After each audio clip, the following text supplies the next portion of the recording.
I did everything right and they indicted me. And I don't know what the I'm doing. Antifa!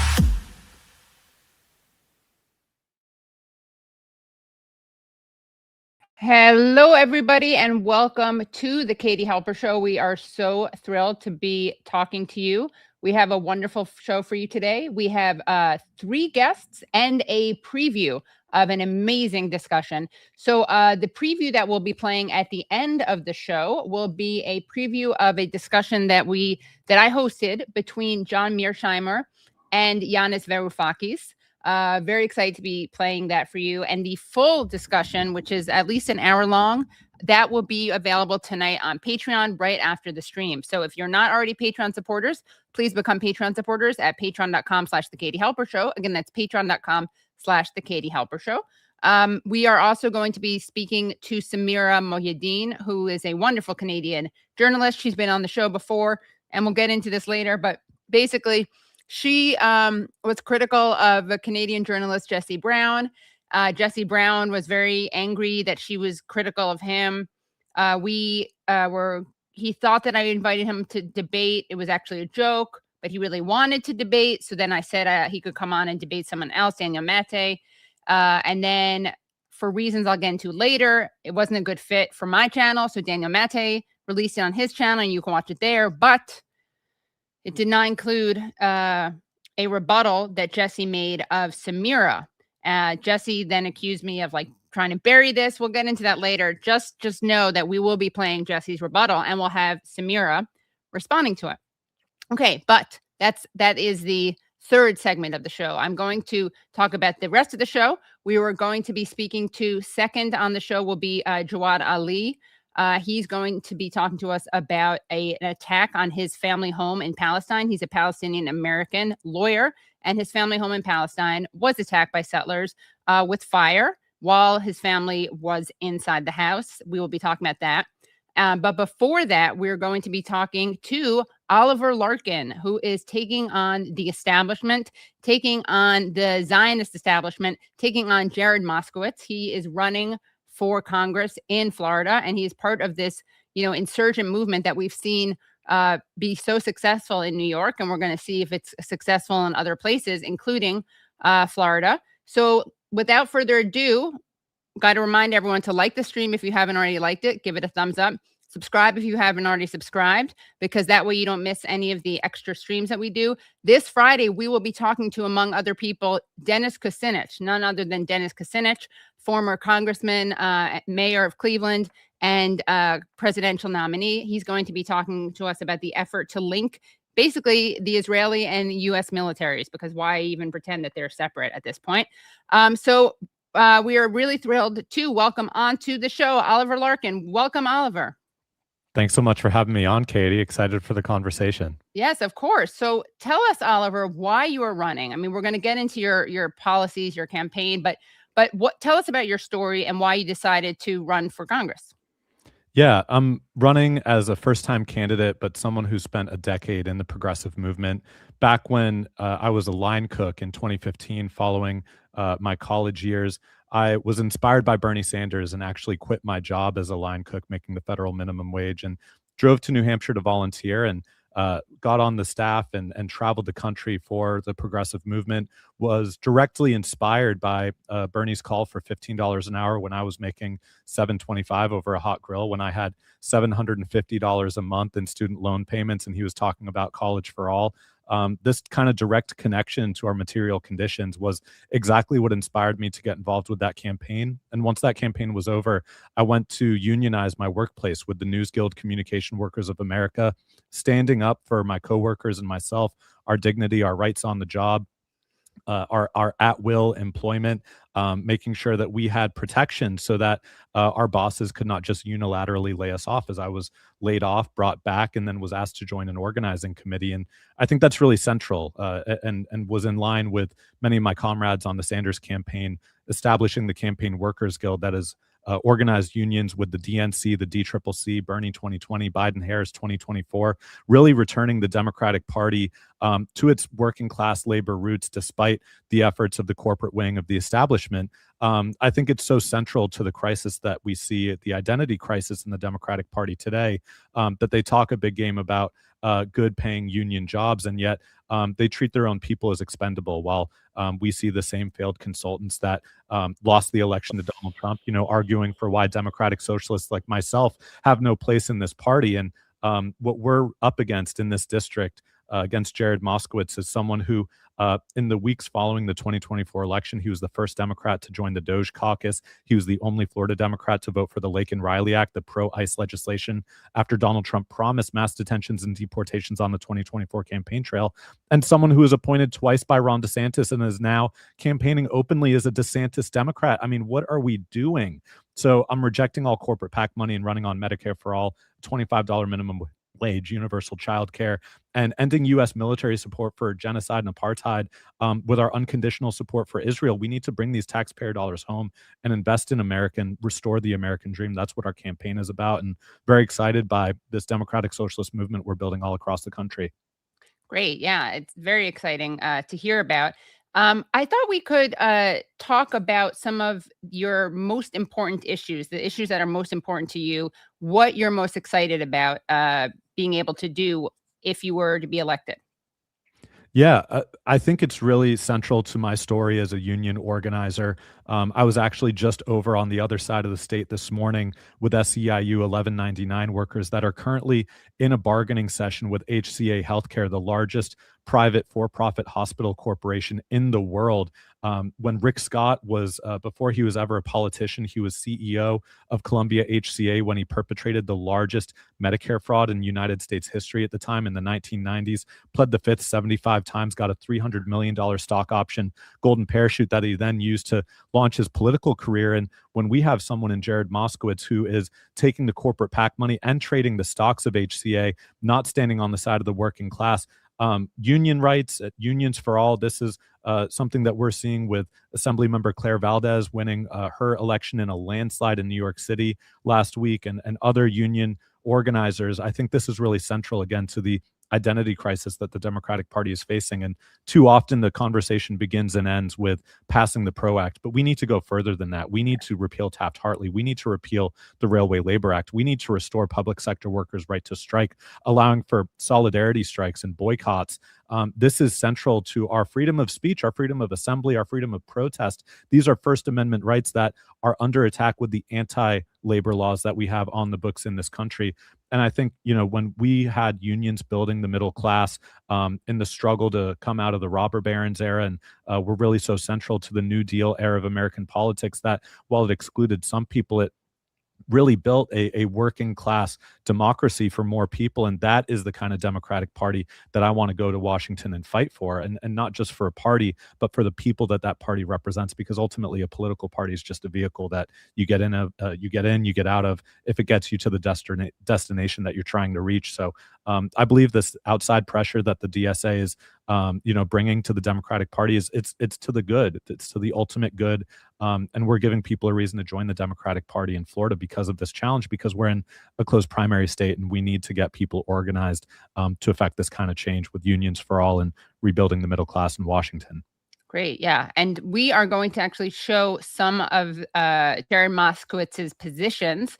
Let's take a look at a video of him reacting to let's see, we have he's like called a Democrat, which is crazy, but he voted yay in 2025 on a House resolution denouncing the horrors of socialism. Today joined Republicans in blocking the Lebanon War Powers resolution put forward by Congresswoman Rashida Tlaib from Michigan. And here are some videos that your team, I believe, compiled of some of his political positions. So let's take a look at this video. And sorry, Katie, is this going to be A1, A01? Great, thank you.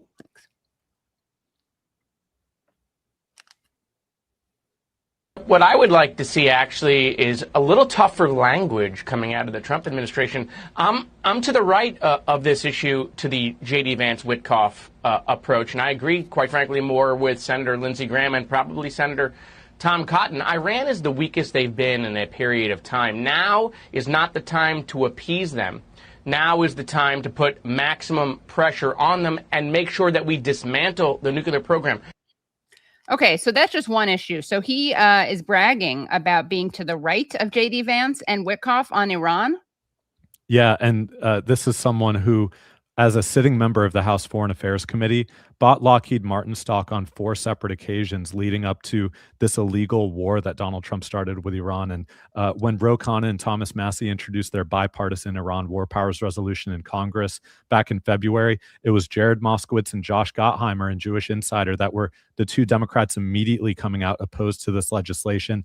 Jared Moskowitz even called it the Ayatollah Protection Act. And what happened after he gave Trump this permission slip to take us to war? Lockheed Martin stock that Jared Moskowitz purchased hit an all-time high on the market the Monday after these strikes began. And he's purchased even more defense stock in the months since this illegal war started. So this is someone who's not only aligned with the Republican Party in rhetoric, he's actually personally profiting from this death and destruction that the United States is bringing with bombing girls' schools in Minab, killing hundreds of innocent children and school teachers. And for every dollar that we're spending on these illegal wars, it's money that we're taking out of our healthcare, our housing, our education.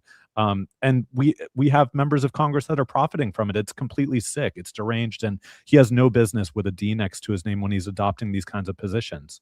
Right. I know he said this himself. It's not even like he almost cut his own attack ad against himself. He does that a lot. Right? Yeah. Yeah, he does that a lot. So we actually have something else I want to play, which is a clip of Moskowitz reacting to the aforementioned DSA sweep in New York with Wolf Blitzer on CNN. That the New York City mayor endorsed basically won yesterday. What was your reaction to what happened? Well, I mean, look, we're going to lose 2 good members in New York that, one had served for 4 years, one had been there for 10 years. But this is what elections are about, right? I mean, New York City is different than Florida. Florida is different than California. Texas is different than New York. People get elected in different areas. We have districts there that are, I don't know, what are they, D20s, D30s, D40s. So the primary is what matters. Obviously, they're very progressive seats. The DSA has been increasing their power in New York. They got socialists. The Democratic Socialists of America. They have a mayor, and he's obviously flexing his power. Thankfully, we live in Florida, and we don't have Democratic Socialists like they have in New York. And that's something that people in New York are going to have to decide whether they want to stay there and deal with those policies or leave.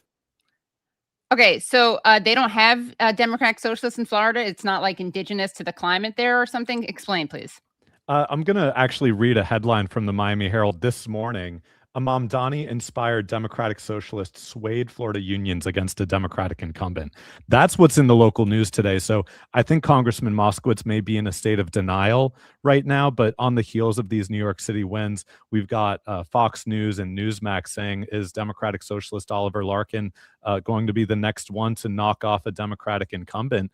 Wow. And again, when you look at a Democratic primary electorate, I've gone door to door so many times, and people are not afraid of democratic socialism. They're afraid of ICE going door to door and kidnapping their neighbors with the permission that Jared Moskowitz has given them as the only Florida Democrat to vote for the Lake and Riley Act. So Congressman Moskowitz is going to get more questions about democratic socialism as our campaign continues to build our popularity. And really, this cuts to the heart of the Florida Democratic Party, and this rightward tilt that the party has taken has just led to the utter collapse of our competitiveness statewide. I mean, I'm running to represent Broward, Miami-Dade, and Palm Beach County. This is like the deep, deep blue part of Florida. And as we've had the stewardship of Jared Moskowitz, we've seen it tilt further and further to the right because the Democratic base has nothing to turn out for when we're so motivated by opposing Doge and opposing ICE and opposition to Ron DeSantis. Why would we nominate someone who joined Doge, who supports the Lake and Riley Act, and who's bragging about working with Ron DeSantis? It would be a profound mistake, and I think is really just central to the challenge that the establishment is having when they see candidates like ourselves, like Democratic Socialists, that are offering the working class in America something real, something to believe in. Right. Yeah. Thanks, Jared, for offering me the chance to leave New York. I'm going to have to think long and hard now that Claire Valdez was elected and Daria Lisa was elected and Brad Lander. I don't know. I guess he thinks that he must have friends who say that they're no longer safe now because of these victories. Yeah, and I mean, on this issue, there's no meaningful difference between Jared Moskowitz and the Republicans that we're running against on the other side of the aisle. I mean, Scott Singer, the former mayor of Boca Raton, when Zohran Mamdani was elected mayor of New York City, Scott Singer purchased ads through the city of Boca Raton's budget in Times Square, inviting wealthy New Yorkers to move down to Boca, move down to our district. But in South Florida, we also have a housing affordability crisis. We don't want more wealthy out-of-state people driving up the cost of living. That's causing my generation and younger people to have to be moved out, or also seniors on fixed incomes. I mean, people who came to Florida with the promise of an affordable, secure retirement that are now being priced out by the billionaires and the Epstein class that are buying up more and more of our housing stock in conjunction with the private equity and corporate landlords that Jared Moskowitz takes money from, same as the Republican Party. You know, so often, you know, Democrats that run to the right give voters no meaningful difference, and that's why they sit on their butt and stay home. That's why Kamala Harris got 7 million fewer votes than Joe Biden did. Despite the flaws of the Biden campaign, he still adopted. He realized he had to adopt a progressive message, and that's something that the Democratic Party in recent years has just gone so far away from. Right. Last question, because I know you don't have a lot of time, and we are going to be bringing you back on to have a more in-depth conversation another time. But we're really grateful for this short intro. Tell us about some of the most exciting endorsements that you've received, and also tell us about some of the people that you are excited about who have either already won their races or are running right now. Yeah, last night we got 2 incredible endorsements. We had a virtual rally that had so many tens of thousands of people from across the country participating, and we announced the endorsements of the Dream Defenders, the movement for racial justice founded in the wake of the murder of Trayvon Martin in Florida in 2012. By Philip Agnew, one of the senior advisors to Bernie Sanders' 2020 campaign. We got the Dream Defenders endorsement. We got SEIU, Florida Public Services Union, representing 20,000 unionized workers across the state of Florida, including in the northern part of our district in Palm Beach County. So we're building this labor support. We're building the grassroots support with Senator Nina Turner, who was also on stream with us last night. And I've always been so inspired by Senator Turner. I remember working in a Bernie Sanders campaign office when she flipped her endorsement from Hillary Clinton to Senator Sanders, and then had the opportunity to work with her at the Sanders-inspired organization, Our Revolution. So Senator Turner has been a mentor to me, someone who was really a canary in the coal mine when it comes to standing up and running in elections where AIPAC and the pro-Israel lobby is going to dump untold millions of dollars. I mean, her special election in 2021, she raised over $7 million. And, you know, DMFI and United Democracy Project and these other arms of the AIPAC lobby, you know, just dumped so much money into her race. So she's someone that I've gone to for counsel for a great deal of issues, you know, just how we build this movement. And then, of course, being the very first federally endorsed DSA candidate of the election cycle, and very proud to see DSA candidates like Chris Rabb winning in Philadelphia. That's because he came on the Katie Halper show. Yeah, the Katie Halper show bump, which you're going to get now. Yeah, the Katie bump. Yeah. So Chris, Daria Lisa, Claire, pulling for Melat Kiros. If you happen to be watching this in time to turn out to the polls in Denver, Colorado, my brother-in-law voted for Melat, and you know, I feel very good about getting Melat in there as well. This is a movement that's building all across the country, and there are so many phenomenal candidates inspired by DSA and by other progressive organizations. So we're really pulling for all of them. And one thing that I'm looking forward to when we win this race is, you know, forming a real formation, a socialists in office bloc in the United States Congress. We've seen the House Freedom Caucus to really great effect, despite how much I disagree with them on pretty much everything. They understand power and how to use their leverage. And that's something that the left needs to understand with these incredibly tight margins that we see in the House of Representatives. We can extract real material concessions if we're willing to move with discipline and courage, and not toe the party line, and not be afraid of going to Washington, D.C. and making some enemies, and maybe just being a one-term representative. If that's what it's going to take to move this country in a more progressive direction, then I'm happy to be part of the movement that is helping to do that. Last question. I just thought of this actually. What is your response to this claim that we've been hearing more and more about how people like Daria Lisa and Claire Valdez, they're only being elected by like white elites? Have you heard this talking point? I mean, it's so bizarre because millennials and Gen Z were the most diverse and really downwardly mobile generations in American history. So I think what Claire and Daria Lisa represent is really an experience that is so common with our generation, where we're raised to believe in aspirations like home ownership and having a secure retirement, and yet most Americans don't even have $1,000 in the bank to cover an emergency expense. So this kind of wealthy, out of touch, I find it very disingenuous to look down on people who try to better themselves and obtain an education, even if they're taking out tens of thousands of dollars in student loan debt, as I did, and I'm still paying down my student loans. No, it's disingenuous, and it's really, you got to look at the money and where the money is coming from. And these attacks are coming from corporate candidates that are taking money from the real estate lobby, from AIPAC, from other organizations, AI, cryptocurrency, that have a vested interest in maintaining the current political power structure in this country. And candidates like Daria Lisa and Claire and Chris and myself and Melat are changing it, and we're challenging that. Great. Well, best of luck, and we will talk to you soon. Tell us where people can find out more about the campaign and when the election is. Yeah, www.oliverforcongress.com. That's where you can find our website, find us on social media. Our primary election is August 18th. We are 7 weeks to the day, 49 days out. The voter registration deadline in Florida is July 20th, 29 days before the election. You must be a registered Democrat in order to participate in our primary. I don't like it. It's one of the most restrictive primary conditions in the country, but you must be a registered Democrat in order to participate. And for those watching today on June 30th, our end of quarter fundraising deadline is right around the corner at 11:59 tonight. So when you go to the website, pitch in a few bucks. We're not taking any corporate or AIPAC money or anything else. So the only special interest I'm here to serve is you. Great. One last question. I'd be remiss if I didn't ask this, because I see our friend of the show is in the chat, and he says, end blockade of Cuba. This is someone who I know personally, and I know he is from Cuba. And he still has family living there. He lives in Florida. And yet, despite that, for some crazy reason, doesn't want to see Cubans starve, including his father. Obviously, I'm making fun of the people who claim to care about Cuban people and want the country to be starved. So what's your position on Cuba? Yeah, Cuba sí bloqueo. No, we're completely opposed to the blockade. This is collective punishment of the Cuban people. And, if the United States has to bring all of this pressure to bear in an effort to show the failure of the Cuban government, I mean, they've been putting their thumb on the scale and using these inhumane tactics for over 60 years. And despite that, the sovereignty of the Cuban people has endured. This is one of our natural neighbors and partners. We should have a cooperative relationship with the Cuban government, with the Cuban people, and stop oppressing, an entire nation of people, as the United States so often does with our Latin American and Caribbean neighbors. Great. Well, thank you. Thank you, Oliver. We will link to your website, and we will see you before you get elected. We'll have another chat with you.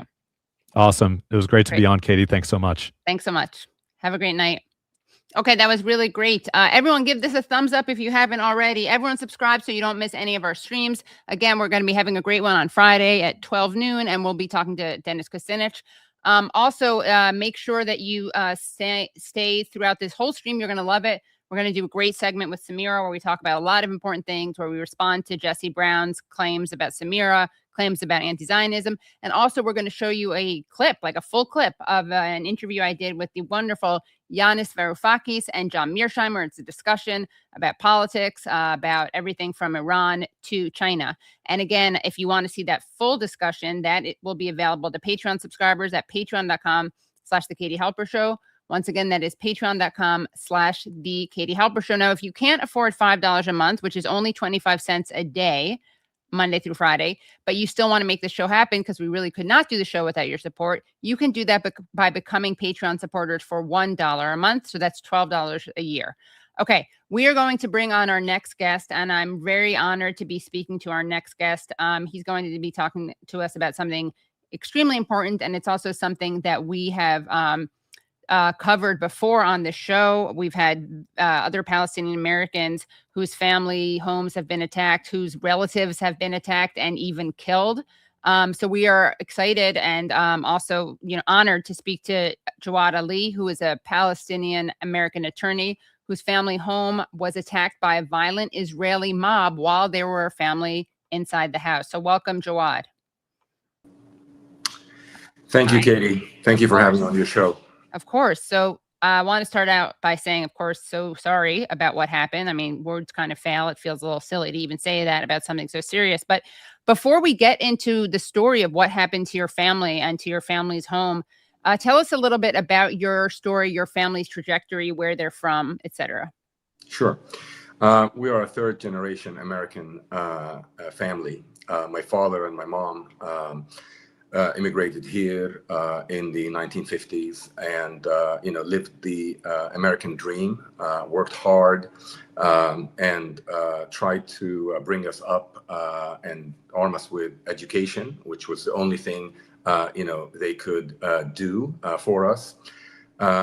Both of them wanted us to be Palestinian Americans and not only Americans. They were very, very, intentional about keeping us in touch with our culture and knowing, who we are. And frankly, choosing the best of both cultures. So, it's kind of like when I think of who am I can't separate my Americanism from my Palestinian background. One could say that I may not belong completely there and I may not belong completely here, but I bring the best of both, to play. And that, is basically the story of our family. In order for them to keep us in touch with our culture, they built a family home back, in our home country, literally just a few miles from where our village, where my father originally came from. And that happens to be just northeast of Ramallah, about 6 miles northeast of Ramallah. And we've had this family home since the early 80s. And the intention is that, whoever wants to go live there, visit, spend the summers, do whatever, they want at their leisure, and connect with the culture. Right. I am, I live in the U.S. and my father, my mom passed away a long time ago, unfortunately, and my father lived to be 96 years old. And when he was in his 70s, he wanted to retire and relax there, so he started spending more time there. And he was, in good health and could look after himself. But various siblings would go different times. When he became ill, one of my sisters, who was close to the age of retirement, decided to go and look after him and live with him. And then she fell in love with the place and decided to retire there. And her name is Maysoon Ali, and she lives in our family home, and I visit every 3 months. I'm a lawyer. I travel quite a bit, so I frequent the Middle East, very often. On the 14th of June, I was attending my daughter's graduation here in the U.S. and from college, and I got a call from my sister. I picked up, thinking she's going to congratulate me on the graduation, but unfortunately, she was very distraught and really in a panic stage. And the words that came out of her mouth is, "They're trying to burn us alive." And I said, "Who?" And she said, "The settlers. The settlers are on our veranda. They're trying to burn the house while myself and my husband are inside." And I cannot tell you how I felt. Like, I will never forget that feeling. First feeling, scared, helpless, and trying to just guide my sister through those moments with her husband. And they, thankfully, they were not harmed, but only because of the quick reaction that they both had. And, we live in fear. This is not the first time. Our house and our property has been attacked by, they call them settlers. I'm going to define them as they are. They are, terrorists who are hell-bent on just harming Palestinians. And this time, they're harming Palestinian Americans. Right. She quickly put a protocol that we have, believe it or not, that we had to think of this day because in 2023, they've attacked us, but could not get to the house. They only got into our property and tried to burn our olive groves and other vegetation. And these are people who claim to be indigenous, by the way. They burn olive trees. They burn like 1,000-year-old olive trees. They're not indigenous. Look, I know, but I'm just saying it's so funny because obviously this is what you do. If you were really from this land, you would burn like trees that are thousands of years old. We have suffered, this episode, like literally 3 times where they would attempt to come into our property. And from, about 2 years ago, we did what everybody is doing back on the West Bank, is trying to erect fences and make it more difficult, for people to enter into our property and get to their house. So we've built, a perimeter around the property. We have about 8 acres of land where my father built this house, and then another second perimeter and a third perimeter around the house. Literally destroying my father's dream of openness and great views, and you could hike in any direction that you want. So they brought with them a cutter. They've cut our fence, snuck up. They've literally traveled up a hill that is about 150 meters and snuck up to the veranda. My sister was quick. She put the shutters down. The house is built out of stone. So they tried to break the glass. They couldn't, partially because of the shutters. There are some other glass that we have done. It doesn't have shutters. There's a large window, call it a picture window. It's bulletproof. So then, they started trying to put in the gasoline they've had from under the doors. And in order for it to go inside, knowing that my sister is there because they saw her when she ran in and closed the shutters. There's patio furniture that's on the veranda that they have lit up. This is our veranda. They came up. That's them. This is the window that I'm telling you about that they tried to break with a rock, and you'll see they'll try 3 times to break it, but they can't. They get frustrated, and then they see my sister in a minute, and you see here he is lighting up. You could see there's something window open there. She literally heard them, got up, and discovered that what they're doing. Then they saw her. Now you see they're going there, trying to break that window and burn her alive. And I look at this and I see, do we deserve this? What have we done to these people? Let's define who they are. They chose not to live in Israel. They came and, they live in confiscated land that's been confiscated from other Palestinians, including my family and my, village. Then they decided to leave those settlements and, create, even under Israeli law, illegal outposts. So the settlements themselves and their existence in the West Bank is illegal under international law. Let's put that aside.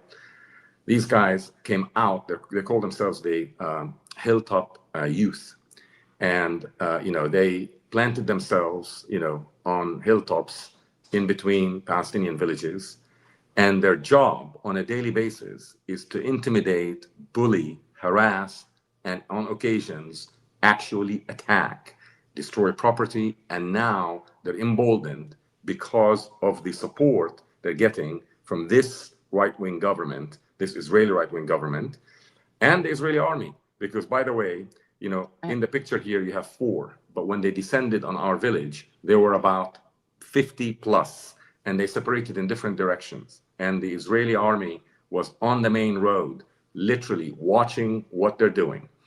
And in case anybody is going to come, in fact, the Israeli army, when some of the villagers came up the hill to help us, because you'll see from a picture now, the whole house looks on fire. This is the house. So this is taken from our village. You know, it looks as if the entire house is on fire. They come up the hill to help us. The army stops them. You know, this house is located in what is known as Area C within the West Bank. This is an area that is 100% under Israeli occupation. So our protector is the Israeli army and the Israeli police. But they were nowhere, to be seen. In fact, but except that the Israeli army was there and looking and watching and seeing all of this. Protecting the perpetrators of this and trying to make sure that they leave the scene, unharmed. And to me, it's just crazy because we are, this is happening all across, and a lot of Palestinians are suffering and experiencing this on a weekly, if not daily basis. But this hits home. We are an American family. Our government is the main, if not the only, backer, financially and otherwise, of the Israeli government. Taxpayer money is funding the settlement movement and process. The roads that they've built, the infrastructure that there was built to enable these settlements was paid for by, U.S. tax payers, and now they're attacking, American citizens who choose to reside either permanently or, partially in the West Bank. My village is called Deir Dibwan, northeast of Ramallah. It's about 20,000 population. 90% of them are American citizens. Only 5,000 live there, permanently, but the rest, a great number of them, have a second home, and that's their way of, keeping their connection with, their culture. Right. But they want to deny us that. And in fact, all of the attacks on our village, which has, started, about 3-4 years ago, early 23, when, when this government came to power, way before, October 7th or the genocide in Gaza, we've experienced these attacks and continue to experience these attacks. And they are, they don't discriminate. They attack anybody, who is living there. And the purpose of these attacks is to, make you feel so miserable and so unsafe that you choose to leave. And if you don't choose to leave, well, then they up the ante and they start doing things a little bit bolder and more dangerous and, more, scary. I mean, we're not gonna sugarcoat it that, we're now, twitching, when it's just before dark, we're looking to see, are they coming? Is it going to happen tonight? Erecting more fences, doing more, taking more measures to protect ourselves. Right. But imagine, if any other, American family, imagine that you can't protect yourself in your own property. You're not walking down the street and somebody attacked you. You're not, in a different area and something happened and you got, included. You are in your own home. And these are, they're just coming to send you a message. You need to leave. And it's even more when they know, because we have let everybody know, the IDF, all authorities, that we're an American family. When they know that you're an American family, they get bugged because they think you're an American family and you could actually, live in the United States and you choose to come here. And they tell us this every time I go on a checkpoint. I whip up my U.S. passport. Are you American? How come you're here? I'm Palestinian. But why you're here? Right. Why are you here? I mean, from your accent, you sound like, East European or from Brooklyn. Or, exactly. Why are you here? How can you be here and not I? So right. This is our family situation right now, and it's just hit so hard and so close to comfort. Right. That I wanted to come and share this story with anybody who can hear, and actually send a message to our administration. Are you going to do something about what these terrorists, who are squatting illegally in the West Bank, confiscating, Palestinian and American Palestinian land. Are you going to do something to protect us? Or are you going to wait until, they actually eventually succeed and they do harm my sister, her husband, me, anybody else who's in the house? Because, really our only remedy is through the Israeli army and police, and they have not delivered because, to them, we're not important. We are an obstacle. Yeah, I mean, this is, we spoke to the uncle of Saif Mussallet. So here's, I'm just reading a Guardian article. Relatives mourn Palestinian American beaten to death by Israeli settlers.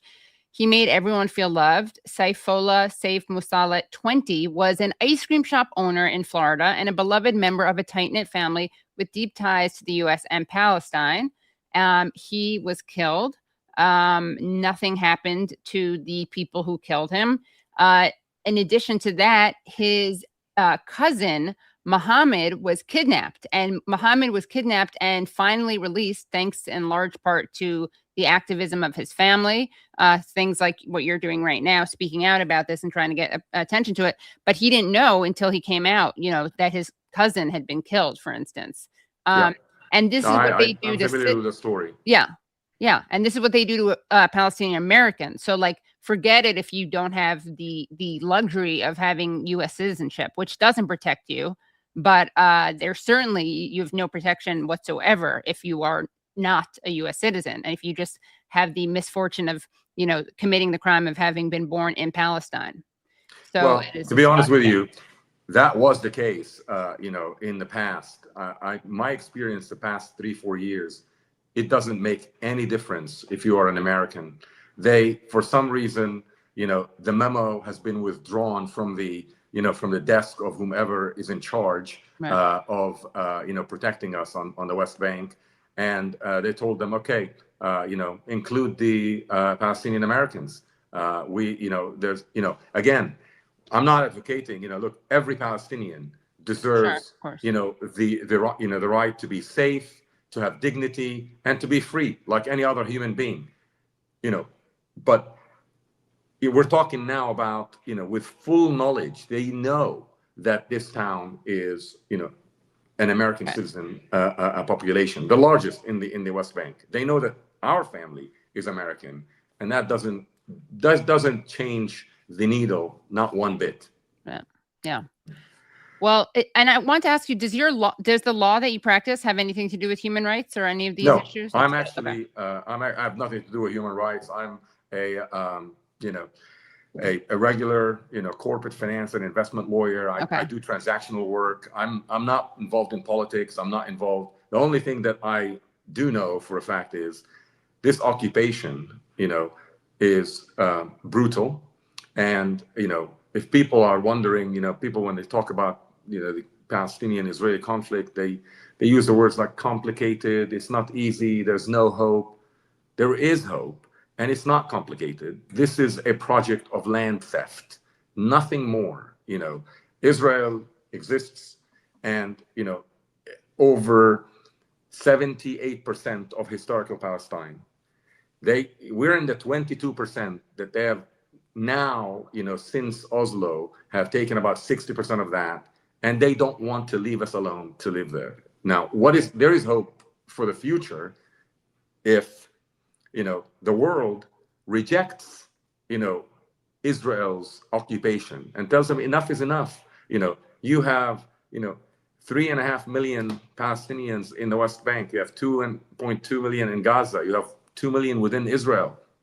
You cannot pretend that these peoples don't exist. We just want equal rights. We want to be equal to Israelis. We want to have the ability, to be full citizens of a country that would include everybody, Jews, Christians, and Muslims. Why is it that it's acceptable that a Palestinian is beneath, a settler Israeli, Israeli settler who has just arrived? Why is it okay for an American Jew to have a home in Israel and send his kids, to be in touch with his culture and religion and all of that. And Palestinian Americans can't do the same. Right. Why the double standards? Are we not human? Are we not equal? We just want to be equal to them under the law. Right. And, to think that sending these thugs, these terrorists into the West Bank and trying to make our life uncomfortable is going to help them achieve their ultimate goal of, transferring us out of our land. Well, it hasn't worked for the past 78 years. It is not going to work. My family is a representative of this. We have the opportunity to live here in the United States and forget and never go and just go on vacation in Italy or Japan or whatever. But we choose to spend part of our free time in our family home, in our land. And we will never stop doing that. Right. Exactly. Yeah. Well, thank you so much. It's a very inspiring message to share. And we, of course, will continue covering this, and please let us know about anything we can do. And thank you for all that you're doing to raise awareness about this, and please come back. I appreciate your hosting me and listening to our story, and hopefully this will help. Thank you so much. And also you should, where are there any representatives in particular that we should be focusing on? Elected officials? We're speaking to representatives. Our family is split between California and Virginia, Northern Virginia. So we're trying to, go through that route, and hopefully they'll be able to help us. The embassy has been helpful in terms of facilitating our contact with the police, the Israeli police, and putting complaint. And we're told that 6 were arrested. We're told this is the first time that this happens. We're going to keep pressing, and we're going to make sure that they are held accountable. But we need our representatives, and we need the administration to do more, because everybody that we speak to tells us that, embassy and, just the complaints alone is not going to cut it unless there is a direct message, from President Trump, from Vice President Vance, from Secretary Rubio, and say, look, this is a red line. There are American citizens who, frequent or live in the West Bank, have second homes there, or have or are living there, and those are not, you're not allowed to unleash your thugs, your terrorists, to harass these people. These are Americans. They have full rights. You should afford them the full protection that you would afford to any American, whether that American is Palestinian, Israeli, or, an Italian American who happens to be visiting. Right. Well, thank you so much, Jawad. I appreciate it. Yes, we will be in contact, and let us know if there are any petitions you want us to publicize or actions or anything like that. I will, Katie. Thank you so much. I really appreciate it. Thank you. Thank you so much. Appreciate Have a great night. And so sorry You too. about what you and your family are going through. And note, by the way, what cowards they are. They're cowards. They are Because, cowards. of course, they don't show their But faces. did you see how they're acting? They come in, they're all covered Yeah, up. And all exactly. this. Right. They won't show their faces. And then they like to, we've seen video of them literally, like, there's one of them who clubbed an old lady. Oh, yeah. Really, you really come across as brave, Well, I macho. failed to mention that on the same day that they tried to burn our house, the other party that split from them went down to town and found an old guy. He's an American citizen, like 90 years old, in front of a mosque. They sprayed him with and they tried to burn him. He actually ran into the mosque, and people kind of put him, but literally a 90-year-old, they burned about six or seven cars in front of that mosque that is in our neighborhood. Then went down further and found, just cars. People are visiting each other and all of that, and destroyed, another half a dozen of those cars. So. Oh, and then they kill sheep, and they also steal sheep. They steal sheep. They kill sheep. Yeah. And there's a video of one beating a dog to death. Yeah. Which is just. The latest movement. This is amusing. Is that these thugs want to adopt. We have obviously we live in a rural area, so we have animal farms. We have agricultural farms. So they raid these farms, the animal farms. They bring a truck. They take their time to put at gunpoint, load these trucks with sheep or cows or whatever, and they take them. And they literally, they're about 2-3 miles from where they stole. herd. The IDF knows about this. The police knows about this. Everybody knows. If you want to get the sheep, because the owner knows where his sheep, they're marked and all of this, nothing happens. Absolutely nothing. They're just literally, they're allowed to steal, burn, destroy, do whatever they want. They're literally immune, and they're enabled by the IDF. Right. And here is, by the way, that article that this is the man that you just mentioned. That's exactly him. He wanted to burn me alive. 92-year-old recounts West Bank settler attack. Settlers target mosques and homes amid escalating attacks in the occupied West Bank, increasing fear among Palestinians. There he is. Well, he's showing, because he's an RA, he's showing the fire that's encircling our house. Right. This is on the outer perimeter. So, I mean, this is exactly what I'm telling you. What is this? This poor man, what did he do? Nothing. It's just, he is on land that they want to take. And, it's the old story. So when people say it's complicated, it's not complicated. No. The Palestinian-Israeli dispute, or conflict can boil down to, they want to steal our land. Full stop. Period. And we'll kill. Yes, and we'll kill for that. Jesus. Wow. Well, it's so infuriating. And again, thank you so much for raising your voice, and we will be in touch. Thank you. Thank you so much. Have a great night. Thank you. Bye. It's so infuriating. I mean, I don't even know what there is to say, but it's so infuriating. And the thing that these people have to endure, whether they're Palestinians, Palestinian Americans, and then, we're supposed to be upset about, like, I don't know, someone running for Congress. I think that she was just, videos released about her, about how when October 7th happened, she was really worried about, her biggest fear was that it would tear her family apart. This is a woman in Michigan. She's an American. I mean, I don't know how many kids have to die before that turns into something that she's fearful of. But anyway, very excited to bring on our next guest, the wonderful Samira Mohyeddin, who is an Iranian Canadian journalist and the host of On the Line Media. Welcome back, Samira. Thanks for having me, Katie. Of course. I'm sure that was very infuriating for you to listen to, but not surprising.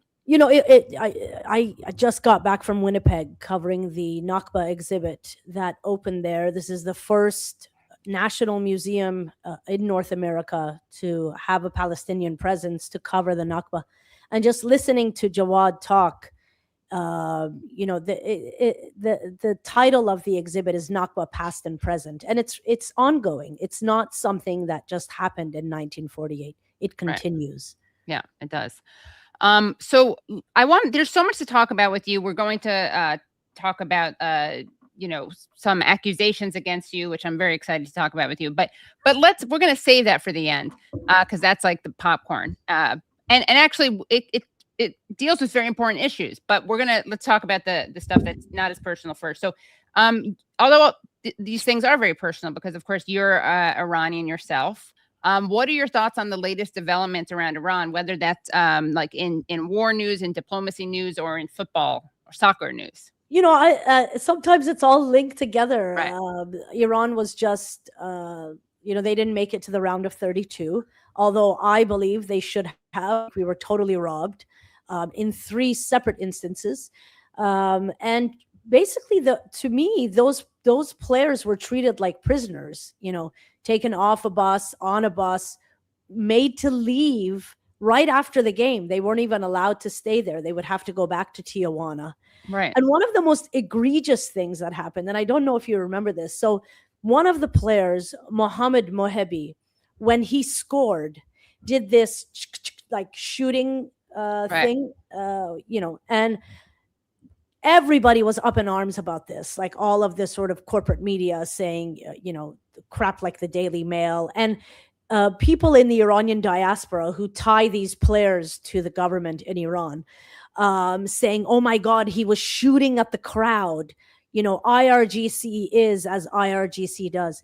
Meanwhile, this is a movement, that shooting is something that all football players do. Right. But because he's Iranian, it takes on a whole different connotation. Right. It's just, it's disgusting watching FIFA kowtow to Trump, the same people who gave him the Peace Prize. Right. Yeah. the FIFA Peace Prize. So disgusting. Yeah, we covered this. Was it last week? Yeah, it was last week. We talked about this, and there's an attempt to boycott it also because of this. And the fact that they're playing as well as they played when they had all these extra challenges. I mean, having to travel, like not being able to sleep in the United States. They were supposed to stay in Arizona. They got the go ahead, and then all of a sudden Trump was like, well, you can't stay here. We're not hosting you. And the fact that FIFA even allows this was the first time this ever happened. And who knows what sort of precedent this is going to set. Right. Maybe some other country, the next time it's somewhere, says, you know what, I don't want to host so-and-so. Could we say we don't want to host Israel? Israel has to, if Israel ever gets into the World Cup, they never get in. Right. But would that be allowed? I don't think so. Wow. And Samira, I'm so sorry to interrupt, but would you mind, to avoid some plosives, maybe the microphone here? Just Yes, I'm allowed positioning to. it like right You bet. there. I'll move over. Great. How's that? Just so that the air is not going right into the mic. How's Thank that? Perfect. Sound good, Brad? Do you want her to say Well, potato or something? God bless Brad. Papa caught a pedal. Yeah, like when you go like that, it's there. But if you talk straight, I didn't hear anything. You're Great. good to go. I'll keep it Thank here. Yeah, talk straight. Okay, bye. Thanks. Problematic, Brad. Problematic. Yeah. I didn't mean it that. Okay, whatever. Yeah. We actually, there's a video that we can show of the Iran team's captain, Mehdi Taremi. Yes. Taremi, how do you say it? Taremi, yeah. Taremi, during a press conference a few days ago, and he's venting some of his frustration. So let's take a look at this. Tonight? Yeah, we have to beg. We always complain about these things since the beginning. It's a disaster World Cup. A disaster. Point of charge of FIFA. They have to solve every problem here, but unfortunately they couldn't solve since the beginning. Mr. Infantino came to our changing room first game and he said it's just the beginning, but it's group stage finish tomorrow. And we don't have our logistic people here. They don't have a visa. How possible we always have to travel to Tijuana? We love people of the Mexico. I love that he says Tijuana. I know. It's so good. They are so humble people. We love them.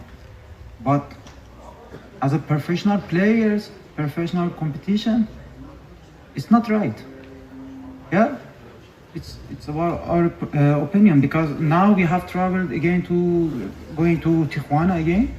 So without recovery, without nothing, it's not fair. But by our opinion, it's not fair.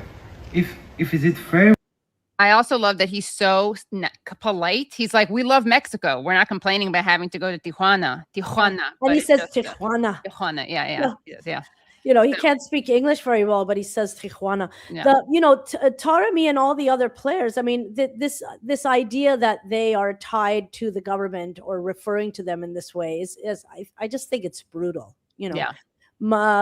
And this is just, they get swept up in this stuff because it's Iran. I mean, Also, what are you saying? I mean, it's kind of a self-own for Trump to be like, these guys are so scary, like we can't allow them in the country, but Mexico can get, I mean, it's just so, what is he even saying? Yeah. And then Scheinbaum right away, she was like, we'll take them.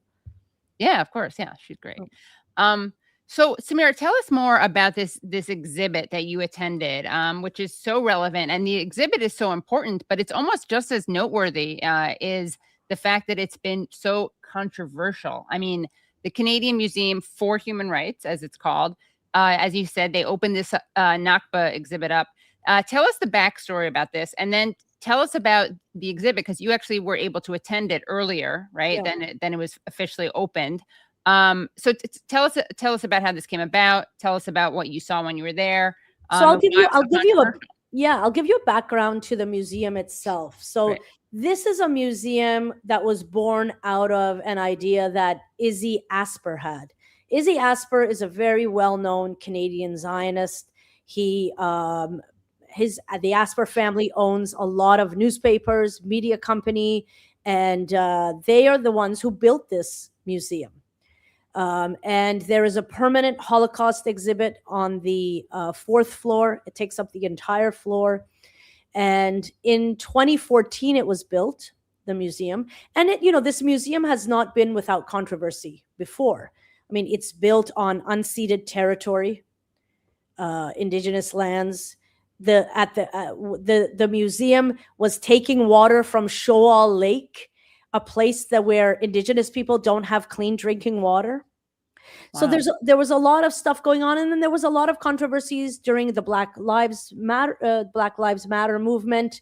They had people resigning. There was a lot of stuff going on. Even when they wanted to do an indigenous exhibit, they told them not to use the word genocide. So there was a lot of controversy. Now, Izzy Asper has passed. Gail Asper, his daughter, said to the Canadian Jewish News a couple weeks ago, she gave an interview. She said, "This is our museum and we will do what we like." However, this museum is a crown corporation. They receive money from the Canadian government. So the Canadian government is sort of involved in this. And this exhibit, the Nakba exhibit, was really, the idea of it was pushed for back in 2014 when the museum was first built. However, it really came to life in the past 4 years under a new director, Aisha Khan. And I had an interview with her. I put that up on my channel today. But she has really spearheaded this. And despite, I'm talking the most contrived, concerted campaign to try and stop this exhibit, she has stood firm and said, no, Palestinian Canadians are a part of the Canadian mosaic and their story will be told. Now, I was at the museum 2 days before the official opening. So I got a tour of the museum. I went to every exhibit. So there was the Ukrainian Holodomor is there, the Chinese head tax that we used to have here on Canada, the Japanese internment that happened in Canada, the Srebrenica massacre, the Rwandan genocide, the Armenian genocide. Like, every community is represented in this museum. The Nakba exhibit is 12 meters long. It's smaller than my condo living room. It is just 2 panels, a set of keys, a deed to land, and a wax paper wrapping for Jaffa oranges, which is something that a Palestinian grandmother kept when she was displaced from Jaffa. Wow. This is 40 feet, by the way. 40 feet is 12 meters. It's like 40 feet. 12 meters, yeah. This is probably the tamest exhibit you could think of creating for the Nakba. Right. And yet it is called divisive, hateful. Today, there was an article in the National Post by Adam Katz.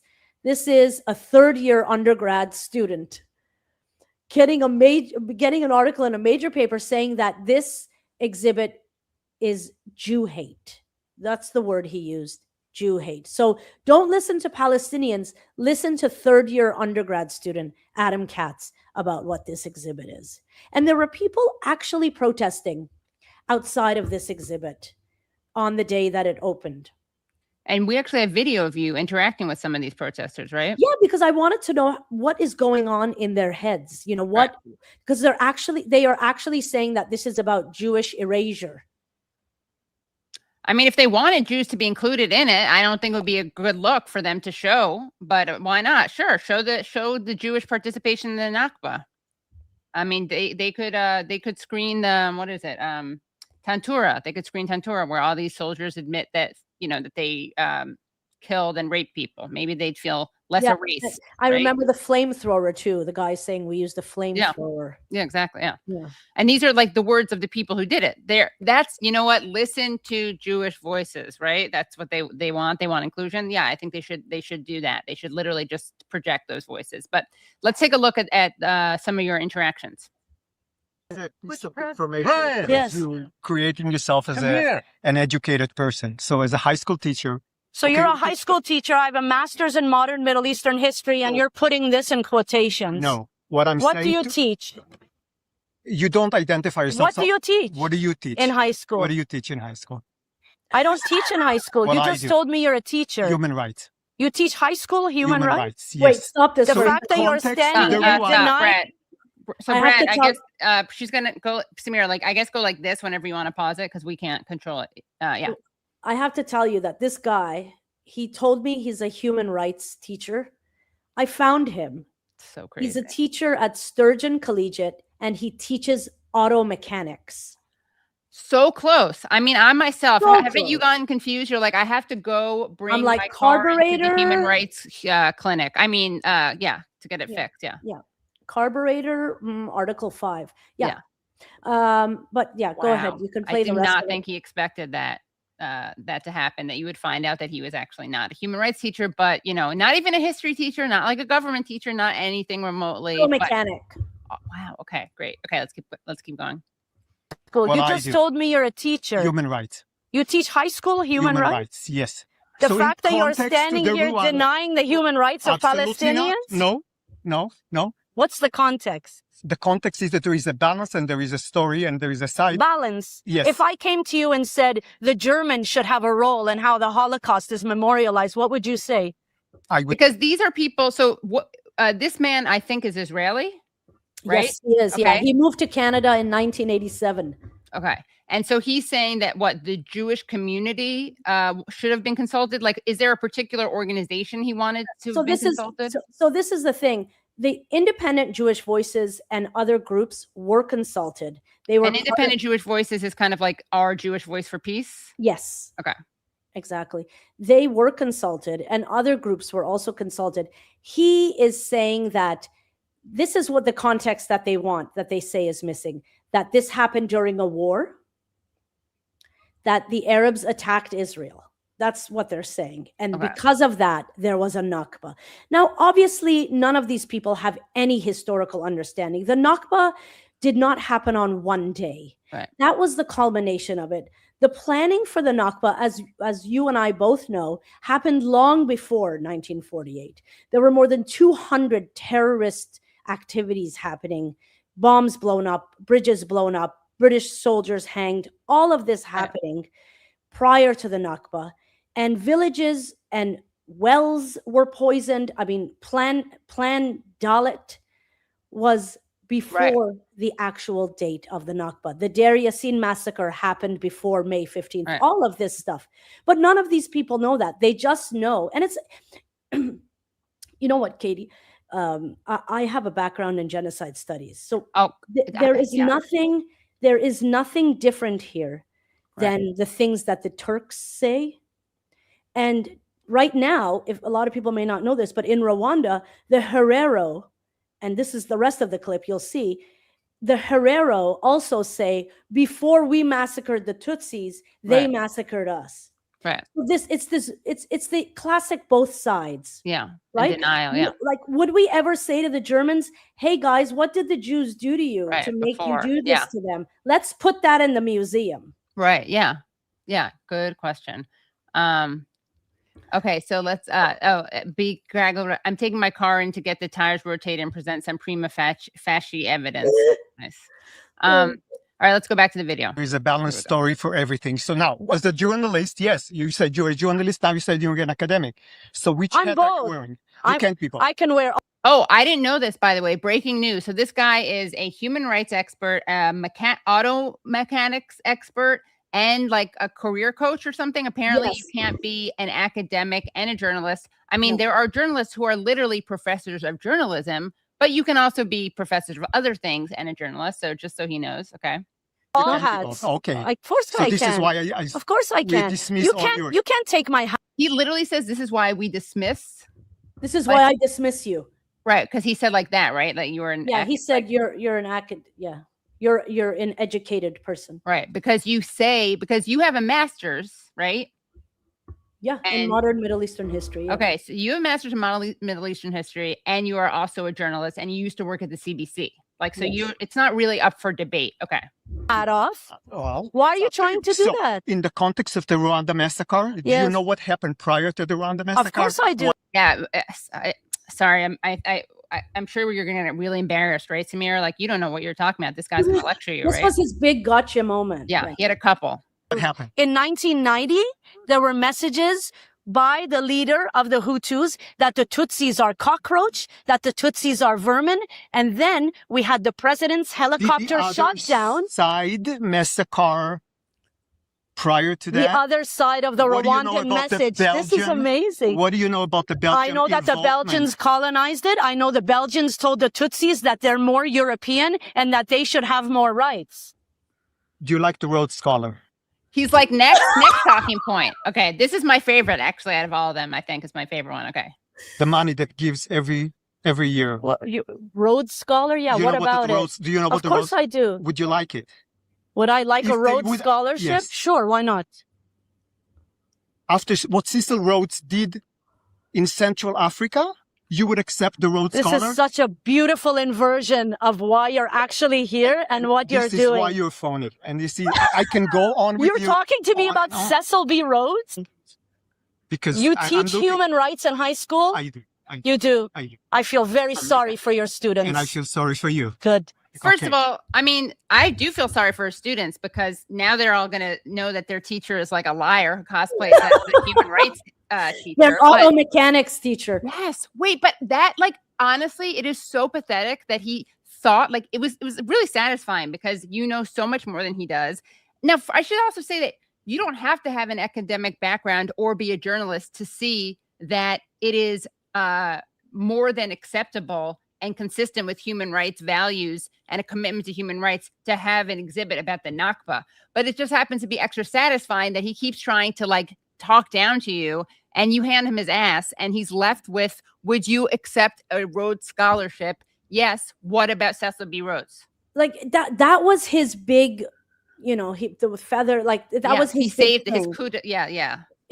But I was like, wow, he went from Rwanda to Cecil B. Rhodes and then said, that's why I'm a phony. If I would take a Rhodes Scholarship. It's so crazy. Yeah. It's unbelievable. It's so desperate. Yeah, it really is desperate. It shows the level of desperation. And I have to point this out. Everyone that was there protesting was a pensioner. There was no one there under the age of 60, 65. Wow. Nobody, not one. We say retired, I think, right? That's what we say in the States for pensioner, right? Maybe. Yeah. Yeah, that's crazy. But I guess it's encouraging, right? It's like that it's the next younger people. I mean, you know, it's nice to know that the kids are all right, as they say. And of course, there are great older people who have great politics on this too. But yeah, I mean, they were inside. There were, I should point this out too. I mean, they were probably about 50 people outside. Inside was 750. And they had a waiting list of 750 people. Wow. Like the demand to see this exhibit is huge. Oh, great. And the number of Jewish people inside the exhibit was massive. Great. So this idea that Jews feel threatened by this exhibit and all of that, this is all just manufactured controversy. What breaks my heart is that our corporate media here in Canada just regurgitates this. They keep calling it the controversial exhibit. Right. It's not controversial. Or they keep saying it's a contested history. Right. Yes. Well, and in fact, it's not just the corporate media, right? Because you also have politicians and ministers. Our Heritage Minister. Yeah. So tell us about that. So we have this Jerusalem Post headline, which let's see. I think Brad, we have that, right? Okay. So here is the Jerusalem Post says, not calling Hamas terrorists in Nakba exhibit was error, quote unquote, says Canada's Heritage Minister. Canadian Heritage Minister Marc Miller stated that not identifying Hamas as a terrorist organization is a failure and called for the alleged error in curation to be rectified. Tell us about this person. Tell us Marc about Miller. Marc Miller, yes, and what else he Marc tell us more about him and your interaction with him, actually. Yeah, Marc Miller's portfolio used to be Indigenous affairs, so it makes sense that he would now try and deny the Nakba also. Right. But what is really disgusting is that a week and a half ago, Marc Miller stood up in the House of Commons when he was asked about the Nakba exhibit, and he said, "It's not my place to tell a museum what to curate and what not to curate." Right. So what happened in the past week for his job Marc description Miller? changed? Yeah, for Marc Miller to do an about face. Now, imagine, I have to tell you this, as I said, it's 12 meters, 40 feet in length. Hamas is not mentioned because Hamas has nothing to do with the Nakba. I thought they were there in 1948. They've always been there. They were there from 3,000 years ago. Stupid. But the fact that he says this, I mean, these are all talking points that organizations like the Center for Israel Jewish Affairs, they're kind of like our version of AIPAC. Right. They're called CIJA. They have been going so hard at this for the past 6 months, you know, calling this thing up, you know, saying it's Jew hate and all this stuff. And, you know, Marc Miller is such a, you know, these ministers know nothing about this history. That's why I think it's so dangerous to have people like this, you know, the confident dumb, I call all these people, because they will just opine on things that they know nothing about and feel so confident. How could you say you must include Hamas in a 1948 Nakba exhibit? So it's not that they referred to Hamas and didn't call them terrorists. There was no Hamas mentioned because Hamas wasn't founded at the time of the Nakba, but they're so used to, I guess, weaponizing October 7th to explain everything, right? There's no history before then, that somehow October 7th and Hamas can time travel to be relevant to 1948. Yeah. Let's go back in time. I mean, the point of it also is whenever you mention Hamas, it's basically saying that all Palestinians are Hamas. That too, right? Yeah. Remember, these are just stories of Palestinian Canadian families. This exhibit doesn't even get into things like the Deir Yassin massacre. Right. It doesn't even talk about the poisoning of wells. It doesn't talk about the decimation and Hebrewisation of 532 villages, the changing of names and all of that. It is simply about displacement and dispossession in 1948. And not about killing and rape, for instance. Right. None of that. Yeah. None of it is present. You don't even see the word Jewish, and yet they will say it's about Jew hate. It's so mind-boggling how fucking pathetic this whole controversy is. And, you know, the museum is under a lot of pressure to include this Hamas bit. So that's really what I'm going to be watching out for. Of course, you know, Marc Miller has to say this, and we don't know if he even really believes it. I don't know who advises these people. Right. But it also, this type of rhetoric from a minister also erases the Jewish people who were actually involved in putting together this exhibit, who were part of the advisory. You know, it does away with other Jewish voices, right? Which are marginalized also. But every time Palestinians find somewhere to tell their story, people will organize to shut them down. That's all this is, just plain and simple. That's all it is. Yeah. Well, we actually have you a video of yourself having an interaction with Marc. Oh, yeah. So do you want to set this up where this was? Yeah, so this is at the Fairmont Hotel in Winnipeg. On the morning of the opening of the Nakba exhibit, I saw Marc Miller having breakfast with two men, who I'm still trying to place, by the way, and his aide. And he made a beeline for my table right after he finished breakfast. Like all of the other guys went off and he just came right up to my table. I was all alone having breakfast. And he said, "Hello, I'm Marc Miller." Really weird, like totally strange. There was no reason for him to do that. And I said, "I know who you are." Yeah, that's nice. And I said, what are you doing here? Are you going to the Nakba exhibit? And he just looked at me like blank faced, didn't say anything. And I asked him again, I said, "Are you here for the Nakba exhibit?" And he said, "Oh, I'm just here for some regional and territorial meetings, but I'm going to the private event." There was like a private dinner or whatever. Yeah. And that was it. But why are you coming up to my table? Like, what was that? That is weird. Very weird. Very Maybe odd. a fan. You know? Yeah. No, I doubt that very much. But, you know, it was very strange. And the fact that he, you know, really acquiesced finally to the pressures from these Zionist organizations in Canada is just so disappointing. Right. You know, that really is. Yeah. it's very disappointing. I interviewed the two people who were telling their familial stories. Wow. One of them, her name is Rana Abdullah. She was born in Palestine, lived in Kuwait, and then immigrated to Canada. The other gentleman, his name was Fawad Seyhoun, and he is from a very prominent family in Haifa. They actually have a couple streets named after them in Haifa, Seyhoun. He owned massive amounts of property. They were all taken from him and his family. And he has the deeds to his property in the exhibit. And Rana Abdullah has the keys to her family home. And it's this like big brass, key. And this is going to blow your mind.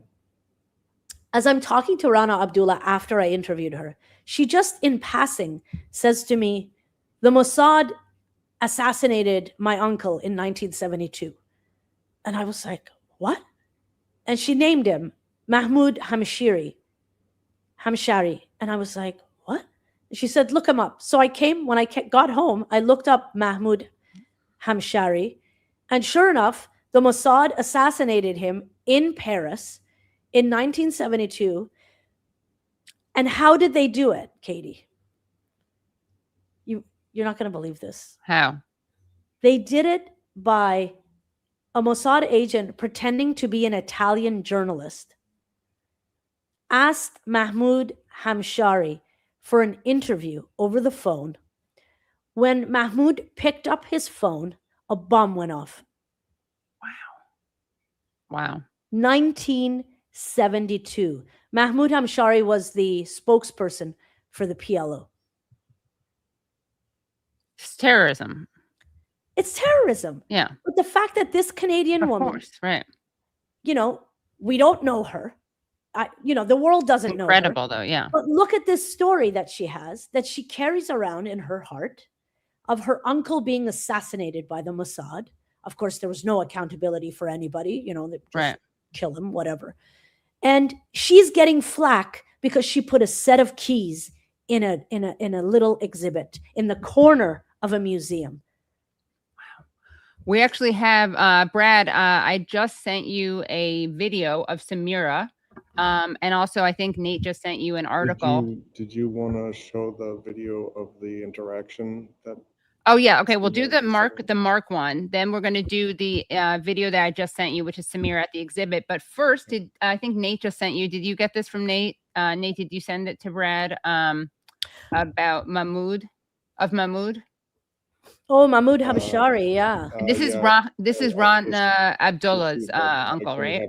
Yes. Okay. So I'll play the Mark, and you get the other ones ready. The Marc Miller is just me showing him there. It's not him. It's nothing. Okay. Just proof of that he's there. All right.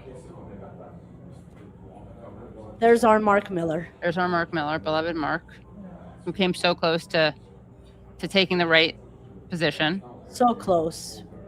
Okay. There's Mark. Now we happen to have a photo. This is pretty fascinating of the killed PLO representative. And is that the article? Yes, the article. Yeah. This is just very interesting. And then we have a video that I want to show of you giving an explanation. Okay. There she right? is. I knew a hero once, Uncle Mahmoud, in my memory, 40 years on. So he was killed. Yeah, I guess Rana wrote that about her uncle. Yeah. Yeah. And at Palestine Chronicle, friend of show, Ramzi Baroud's great website. And we're having him on Friday as well as Dennis Kucinich, the great Ramzi Baroud. Yeah. On his gravestone, it says the something Mahmoud, the man of the lost home. Wow. Was this when they were doing all those things like the post Munich stuff? Yes, they were killing everybody. All those terrorists, attacks. Yeah, so disgusting. I just want to take a look at the exhibit because you posted a great a great video of yourself at the exhibit. I texted to you, right, Brad? Here at the beginning of the Nakba exhibit at the Canadian Museum for you can see how Human small Rights. As you can see here, this is the whole it starts off with a photo of Gaza, people being displaced from their homes. The exhibit full name is Nakba Past and Present. So it really looks at the past as a prologue of what is happening today to the Palestinian people. If we walk over here, you'll see that it also notes of the fact that Palestinians have been living under occupation for decades. And it does so here as you sort of pass more along. You'll see Palestinian weaving known as tatriz. And as we move further along, just here past the tatriz. So yeah, there's this panel here that changes. You know, you can see tents from Gaza, stuff like that. Then it moves here. There's this panel. It talks about displacement and dispossession, continuous, and life under occupation. And I think that's one of the word that really bothers them. They want that taken out. Right. For decades, Palestinians have lived under Israeli military occupation. Right, they like conflict, right? That's one of their preferred words. Yeah. Yes, conflict. Yeah. Wow. And it notes the fact that even though they withdrew the military in Gaza in 2005, and here are the other stuff. Artwork that bears witness to the military occupation, the keffiyeh that is now one of the items that is constantly vilified, a piece of cloth that is part of Palestinian culture that many pro-Israeli groups and Zionists in Canada see as a symbol of hate and something that makes them feel uncomfortable when they see it. One of the other items here that you'll see is a fruit wrapping papers. Very interesting here. And it really symbolizes that the citrus orchards in the depopulated village of Wadi Hunain, a lot of the orange orchards were taken over by the Zionists. You might see some of them in your grocery store. Just last week, Farm Boy was selling mandarins from the occupied West Bank, but of course it puts the name Israel. This entire exhibit is only 12 meters in length, and yet there has been so much brouhaha created by Zionist groups here in Canada that somehow this exhibit is divisive, that somehow it is controversial.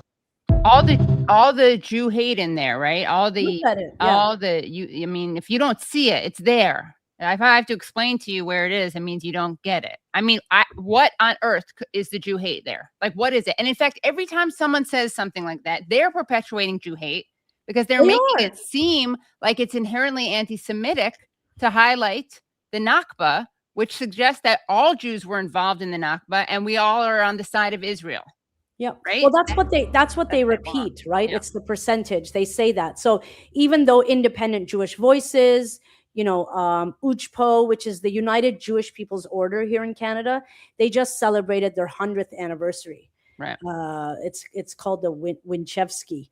They are one of the oldest organizations here in Canada, but they're constantly sidelined. They have their own camps and all that. They have their own schools, the Winchevsky School, but nobody talks to them, right? They're not real Jews. Right. The real Jews are, Sija and B'nai B'rith and all these other people who are railing against. They are the ones that the corporate media will put in their articles. They are the ones that they speak to. And, people like Jesse Brown will say, well, 90% of Jews in Canada, actually, I think it's 97% is the number that he gives. 97% of Jews in Canada all think that the state of Israel is, their guiding light and blah, blah, blah. Right. So they're not anti-Zionists, right? Yeah.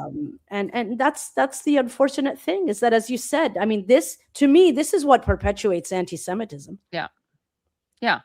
And I would just want to show, though, a very scary thing, because it's not as if this Jew hate isn't bad enough.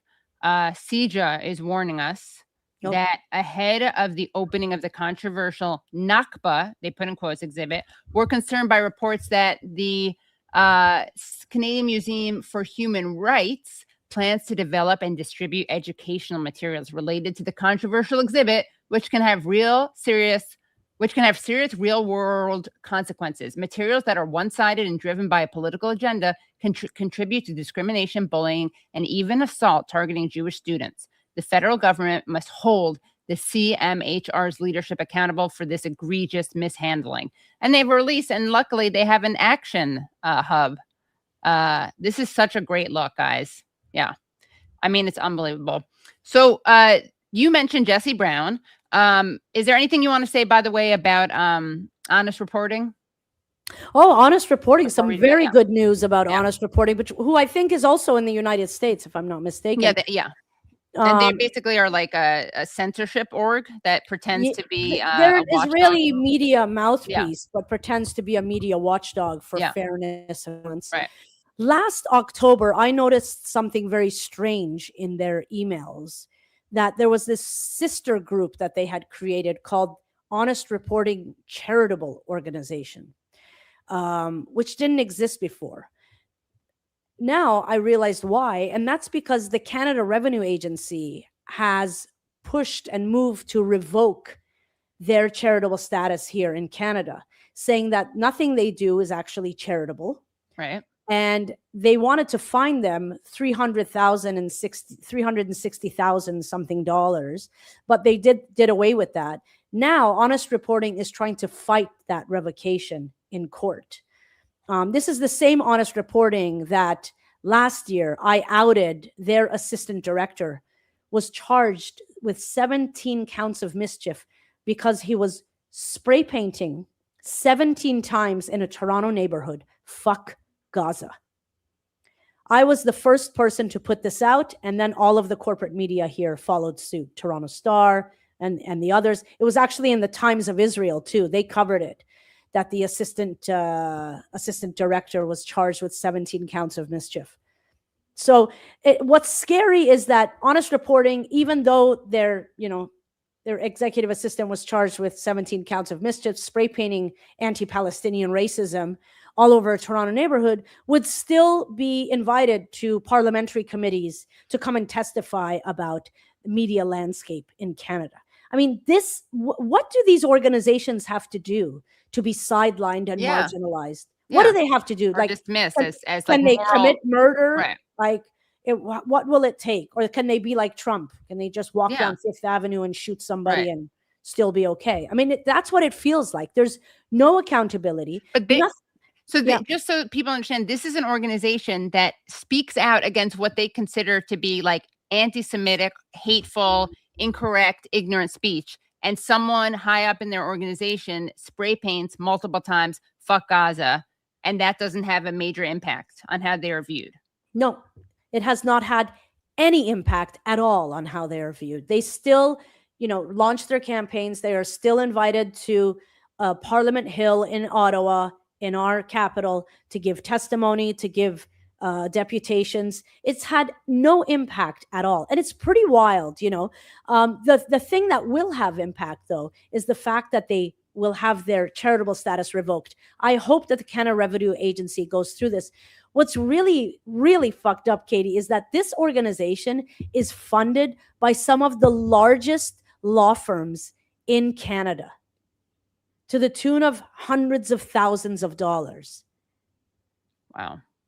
Oh my. Okay. Well, but you made this discovery about their tax status, and I believe now there's finally going to be some attention paid to this. They're fighting this right now in court.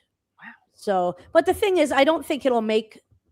I don't know, like they may have their charitable status revoked, but I think those people who are such diehards will continue to donate to them, right? Wow. Yeah. So, yeah. But you could see it. I mean, the fuck Gaza spray painting is all over. And he put it, they put it all over bus terminals. Right. It was a stencil. And Katie, the stencil was in Yiddish. It was Yiddish. Oh my God. You know, the Yiddish sort of stenciling? Yeah. That's how they wrote it. That's him, Robert Walker. There it is. You see it? He looks like a really wholesome, nice guy. I shouldn't say that, but yeah. Wow. Oh yeah, there it is. Oh, I see. You're saying they did it in like a Yiddishy font. Yes, the like font. Yeah. It was a Yiddish font stencil. Oh my God. Wow. or Hebrew, right? It's the I same guess, alphabet. yeah, Like, yeah. we don't want to taint Yiddish. Yeah, let's keep it out. Take Yiddish out of their mouths. Take the Yiddish out. You know, they made it. You had to pay a tax, right, to like read Yiddish newspapers. Oh, I and didn't know they that. really discouraged Yiddish, yeah, because it was the old country. You know, it was like the Yes. the bad Jews, the Jews Bad that the Jews. founders of Israel wanted to be the opposite of. That's a whole other discussion, which is why it's so ironic when Jews like me get called self-loathing. Because if you actually read the things that lots of Zionists said, they talked about how disgusting Jews were.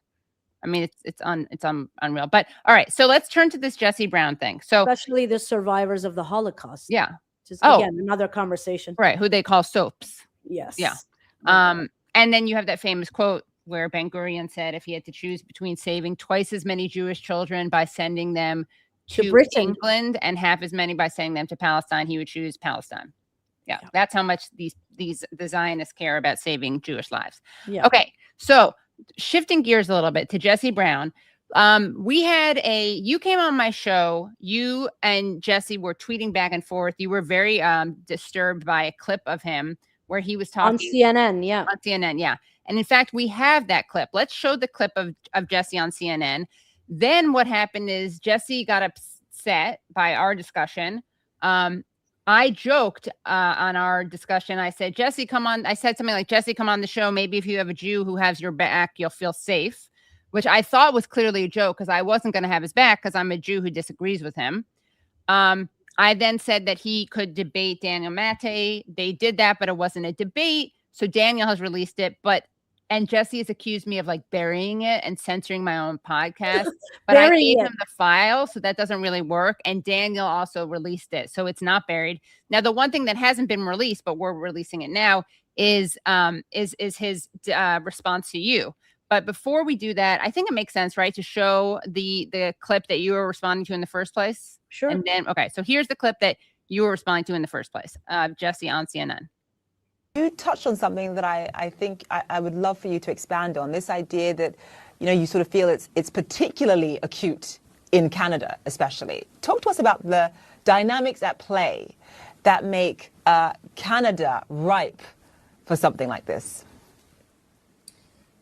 Thank you for that question. I think it's surprising to a lot of people because Canada is associated with politeness and kindness, and these are the values that I think every Canadian values, holds very dear. Is that we're a pluralistic, multicultural society where people generally have lived harmoniously together. So it is surprising to see that Canada become one of the worst countries in the world when it comes to this post-October 7th spike in anti-Jewish hate. There are many factors. I think that you can't ignore the fact that we have tripled our Muslim population in just about 20 years. By and large, Muslims have lived in Canada just as Jews, harmoniously and without incident, up until this post-October 7th Without era. And The fact of the matter is, and it's an uncomfortable topic for some, we are bringing in people from countries where hatred of Jews is taught in schools. And unlike other countries, there's very little done when people come to Canada to educate and naturalize them to say, this is not how we do things here. Okay. So that was what you were responding to in your Twitter back and forth with him and then on my show. And people will link to that so people can see it. Now, here's what Jesse said in what was supposed to be a debate between Daniel and Jesse, and it wasn't. It was much more of a discussion, and so I didn't. And it was very much a discussion between like two people who know each other, so it didn't feel like a good fit for my channel. But here it is, because I don't want to be accused of burying anything. Jesse has obviously clipped pieces of this because I buried it so much that I sent him the clips. So he's tweeted this out, but I want to give. He really wants my viewers to see his rebuttal of your points. So here it is. And then as we go along, you can just go like that and we'll pause it. Okay? Okay. Our ideological divergences are pretty well known to anyone who follows both of us. I do have a question I could ask you, Jesse, sort of as a jumping off point. We had that clip from the conference you were recently at that we could play as a jumping off point, but I'm open to whatever. And again, just so people know, this is Daniel Maté of Bad Hasbara, friend of the show. I've been on Bad Hasbara. Daniel's been on this show. I obviously co-host a show with his brother, Aaron. I've interviewed their father, Gabor. he and Matt, his co-host of Beth Hasbara, were making fun of Jesse, and Matt joked about having Jesse on. Then Jesse said he would do it, and then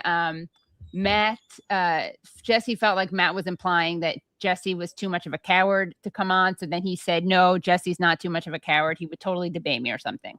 Okay. So this is why you are seeing Daniel Maté and Jesse, and they both went to McGill in Canada, and they knew each other.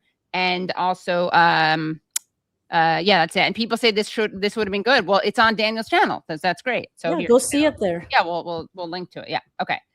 Here we go. I think our ideological divergences are pretty well known to anyone who follows both of us. I do have a question I could ask you, Jesse, sort of as a jumping off point. We had that clip from the conference you were recently at that we could play as a jumping off point, but I'm open to whatever. Thank you for having me on, Katie, and thank you to Dan. If I can ask you, Dan, to hold your question for a minute. Sure, of course. Before we get into whatever you have planned, I just look. I think it's clear that I disagree with both of you about a lot of things, and probably most of the people watching who are subscribed to this channel, I disagree with on a lot of issues. And I didn't come here with the intention of persuading anybody. I'd be surprised if that were to happen. The reason why I accepted your invitation is because, like, the fact that I disagree with your audience, like, it doesn't mean that your audience deserves to be lied to. Your audience deserves to have good information. And I wasn't familiar with your show. I became familiar with it when I saw a recent episode where you had Samira Mohyeddin on, and your audience received a lot of very wrong, factually wrong information, and it's serious information. And what I'm asking for is just like a few minutes to correct like the three biggest demonstrable lies that were told, and then we can get into whatever conversation you want. Is that all right if I take? I won't go on forever. Yeah, it's fine with me. It's with the caveat that Samira is not here, right? And Katie's playing the role of moderator. So if you're okay with me being the one to respond to however you present the fact check. Yeah, I would have been happy to have been on that, and I'd be happy to speak to Samira. But this is not. He said she would love to go on your show, so maybe. Yeah, this is. So there's a chance you guys could have a debate on Jesse's show, right? Yeah. On Canadaland? Okay. It's not really about a contest of ideas. This is about, and I'll send you the link to the substantiation for this. Substantiation. And I'll try to be brief here. The first thing I want to correct is Samira was talking about the surge in anti-Semitism in Canada since October 7th, which is what I've been covering for the past few years. She was making the argument that it's exaggerated and that it pales in comparison to Islamophobia, and that's her opinion, and she can argue that. But what she said was that this was largely about Jews getting uncomfortable when they see a keffiyeh on campus. And to make a direct quote, she said, "No one is getting hurt." That is a lie. A Jewish grandmother was stabbed in a kosher supermarket in Ottawa by an anti-Semitic zealot. A Jewish kid who's 11 years old was swarmed by her classmates in a public school who yelled "Free Palestine," and they yelled "Death to Jews" in Arabic. She was physically assaulted for months. She was forced out of the school.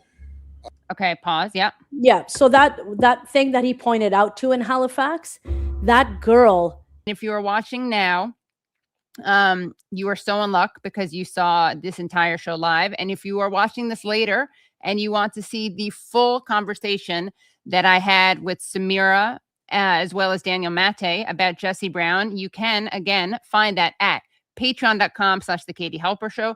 Again, that's patreon.com/The Katie Halper Show. So Brad, does that mean we have two separate Patreons for this week? Like, are we going to do two posts? Okay, we're going to have two posts. So two Patreons. One is going to be the full show with the Samira and Daniel chat about the Jesse Brown thing, Jesse Brown Gate. And then the other one will be the full interview with John Mearsheimer and Yanis Varoufakis.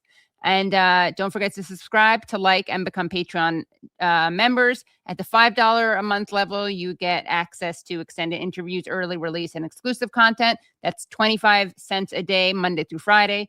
If you can't do that, but you still want to support the show, please do become Patreon members at the $1 a month level, which is $12 a year. And thank you for the super sticker, Ohms, $4.97.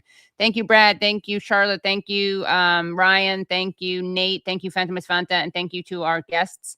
And I will see you on Friday. I